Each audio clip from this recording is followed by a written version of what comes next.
special sweets yan dito kung tawagin. So ayan, bago tayo magsimula sa work, so ayan, sinulit ko na yung third day namin sa work kasi every week 3 araw. So yan po yung labas ng pinasukan namin. So wala nga mga mata sa labas nila, kahit sa loob napakabait nila. So pang 3 araw, so ayan po, kung makaalala nyo, gamot po yan all around. Dito rin special din yan na gampang gamot dito, at kinakain din yan na halaman. So ayan po, puno ng mangga. Sinulit ko na iniisip ko na sa probinsya ako ng bundok namin. So ayan po, sinulit ko na yung around ng mangga sa punuan nila. Isa na nagandahan talaga ako sa punuan na yan, isa punong-puno ng bunga. So napakahangin din, refresh ka dyan. Tapos napakasolim din ng lugar, walang kaingay-ingay, at napakabait din ng amo dyan, at binigyan kami ng gift.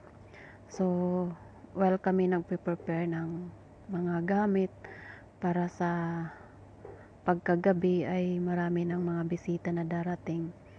So ayan, pagkatapos nga ng trabaho ko, sumaglit ako dyan kasi sinusulit ko, kasi pangatlong araw na. Sa susunod na naman na linggo, iba na naman yung mapupuntahan namin na bahay. So hindi kasi lahat ay sobrang napakaalwan nila. So dyan kasi na bahay ay super napakabait nila. Pangatlong araw kasi napakarami ng bisita nila. So yun na nga, iniisip ko talaga, nagsasalita ako mag-isa, na parang nasa probinsya lang ako namin, yung bundok namin na may mga punuan, napakahangin. So ayan, bago ako papasok sa pinakakusina, kasi may nagluluto doon ng pagkain na special na tinapay. Kung sa atin ay pandesal ang pinaka-special, sa kanila naman ay mayroon din. So dito sa Middle East, UAE, United Arab Emirates, ay yan po ang special na tinapay dito. Kailangan kainin yan ng mainit pa. So yan po ay 3 klase. Yan ay nilagyan nila ng chips. May plain din dyan na cheese lang.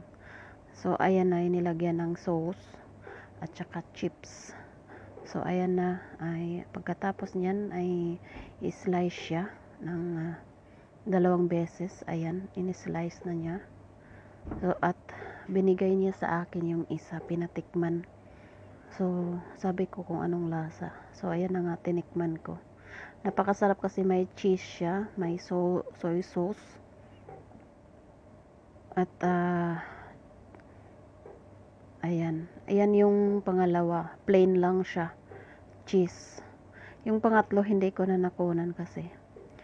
So ayan na po, kailangan i-serve agad yan na mainit-init pa, para malasahan mo talaga yung sarap. Kasi pag matagal na hindi mo ma-serve agad, pag lumamig na, wala na. So ayan na po ay gimat. Yan po ay special sweets dito. Ayan na, pagkatapos mag brown, lagyan ng serum. After nyan, lalagyan ng seeds. So ayan po, nilagyan siya ng serum. After nyan, maglalagay ng seeds. Yan po. Tapos i-deliver din agad yan. Ayan na po yung ready to serve na. Thank you for watching. See you for my next video.